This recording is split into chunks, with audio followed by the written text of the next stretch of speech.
I have a message from your person and it is urgent. More urgent than any transmission I have brought through before. Because what is happening in their inner world right now is nothing short of an earthquake. A complete restructuring of everything they believed about you, about themselves, about the nature of what you shared together. They are panicking, and I do not use that word lightly. This is not the mild discomfort of missing someone. This is the soul-deep terror of recognizing that the one constant in their psychological landscape is vanishing, dissolving like morning mist, and they are powerless to stop it because you have finally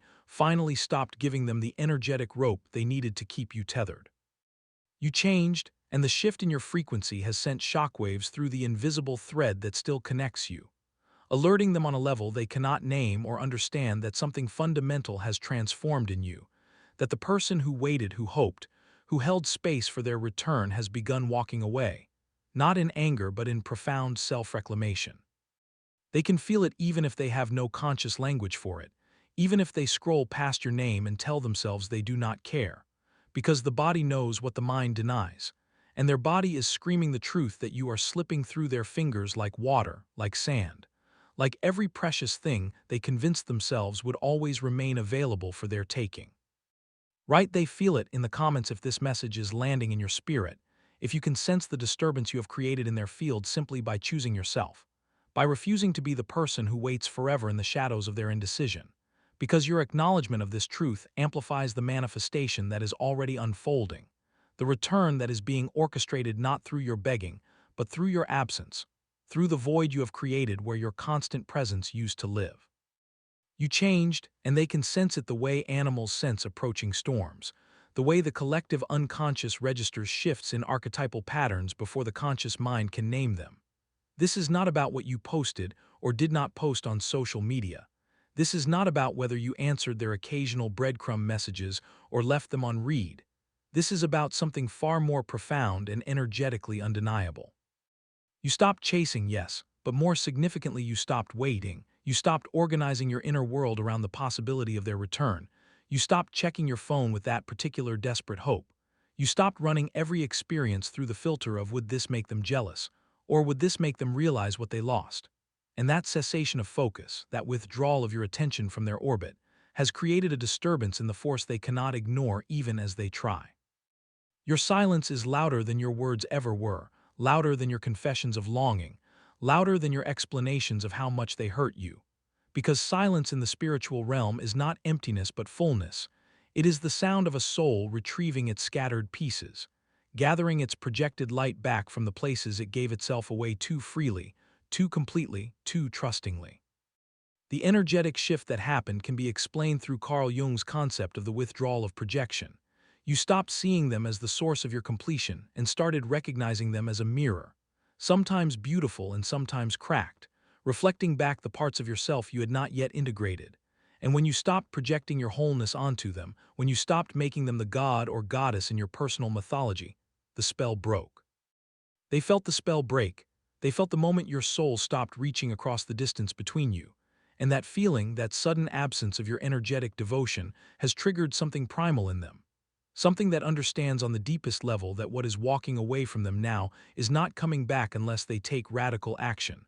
unless they finally become honest, unless they finally choose with their whole heart instead of their half-hearted maybe.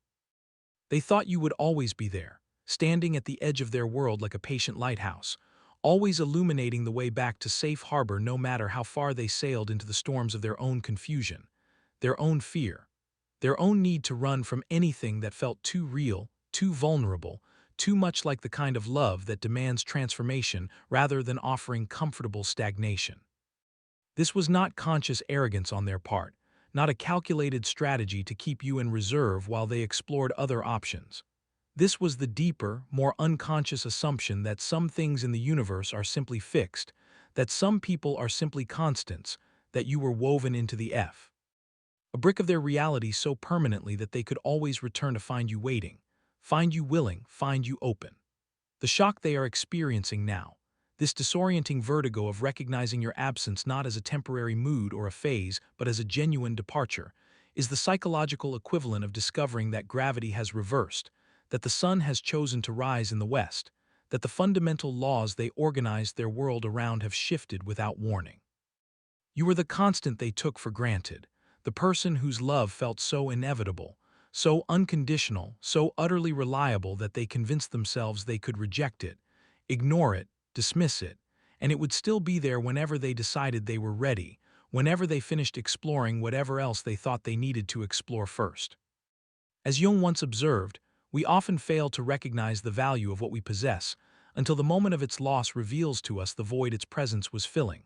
And your person is staring into that void now with something approaching terror, something approaching grief, something approaching the kind of regret that rewrites personal history and makes every moment they chose distance over connection feel like a betrayal of their own deepest truth.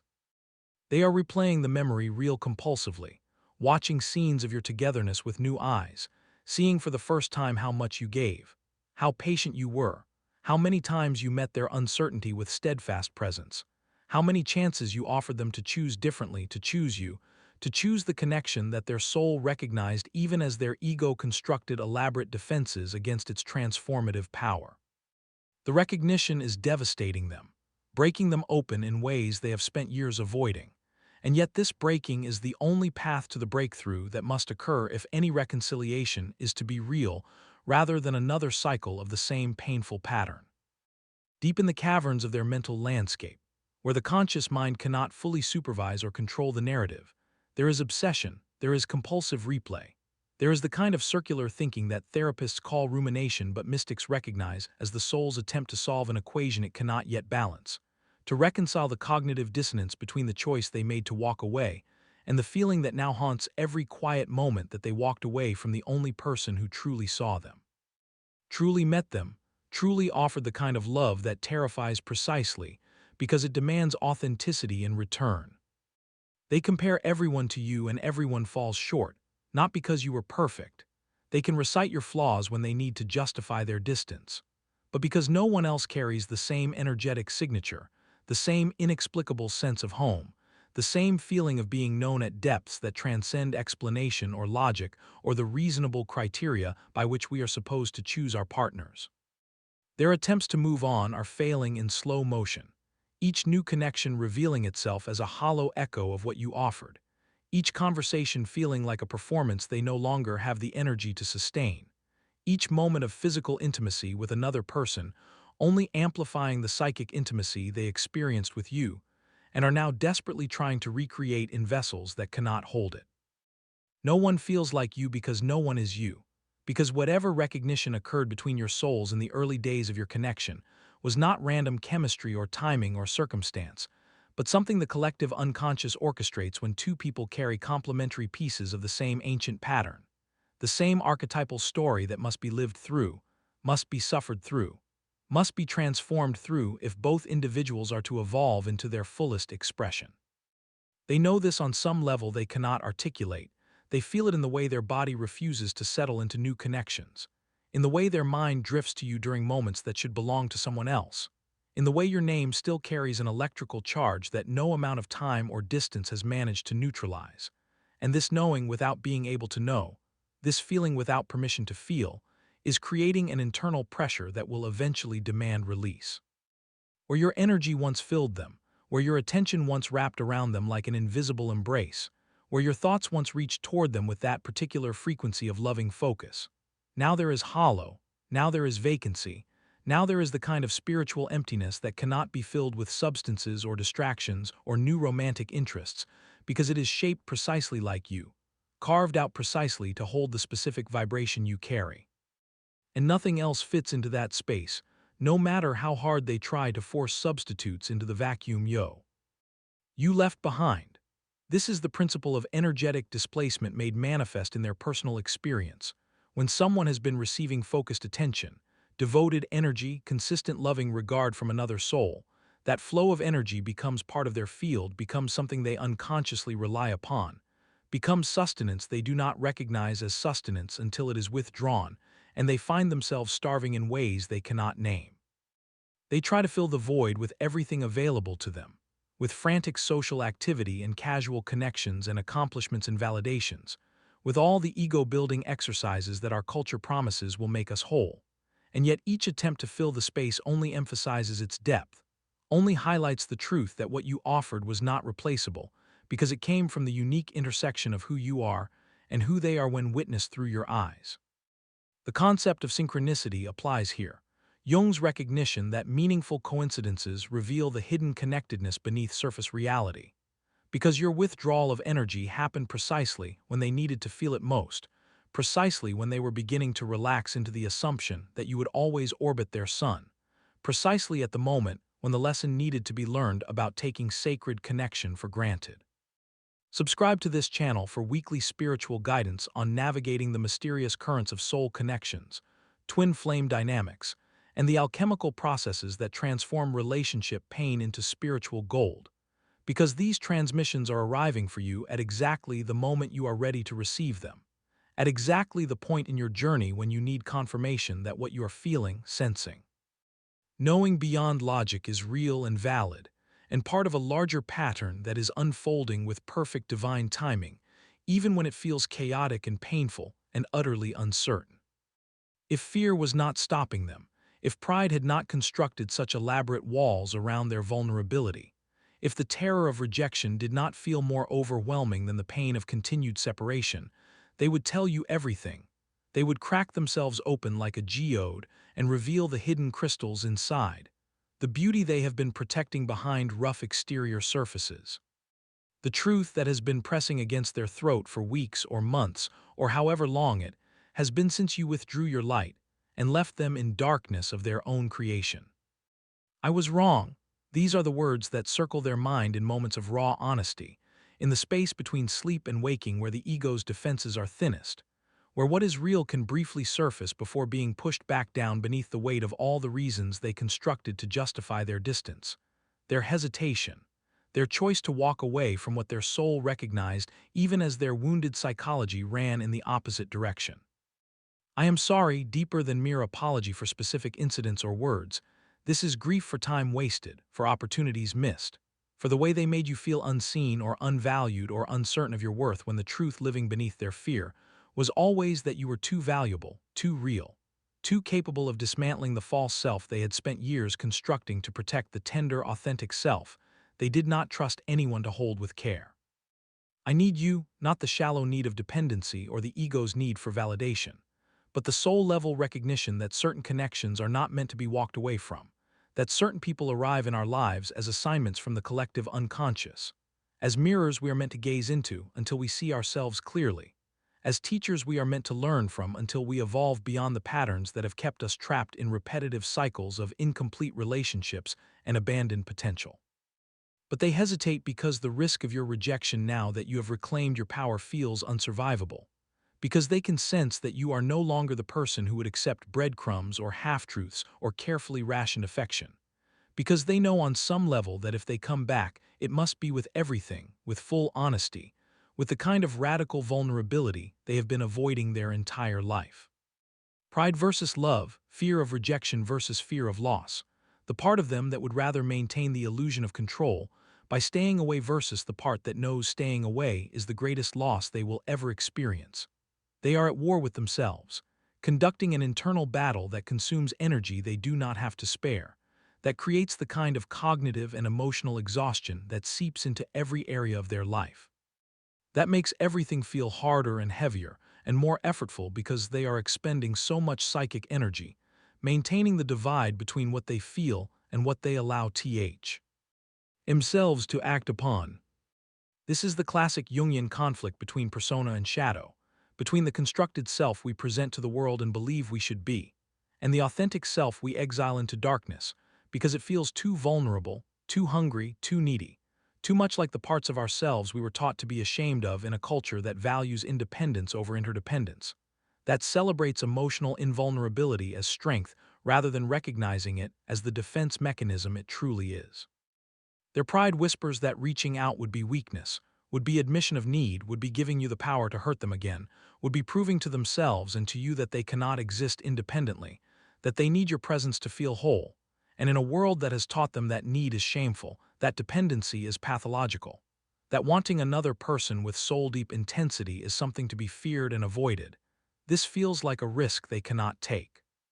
But their love, their authentic attachment, their soul's recognition of what you represent in their evolutionary journey, whispers back that the real weakness is refusing to act on truth, that the real loss of power is allowing fear to dictate choices, that the real shame would be looking back from their deathbed and recognizing that they let the most significant connection of their life slip away because they were too afraid to be seen in their fullness. Too committed to protecting themselves to risk the kind of openness that real love demands.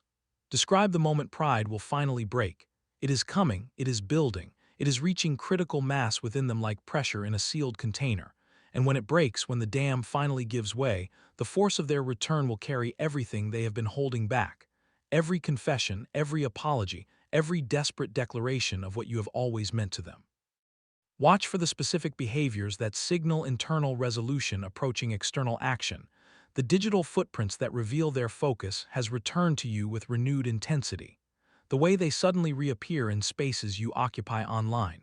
viewing your stories, liking old posts, engaging with your content in ways that feel deliberate rather than accidental.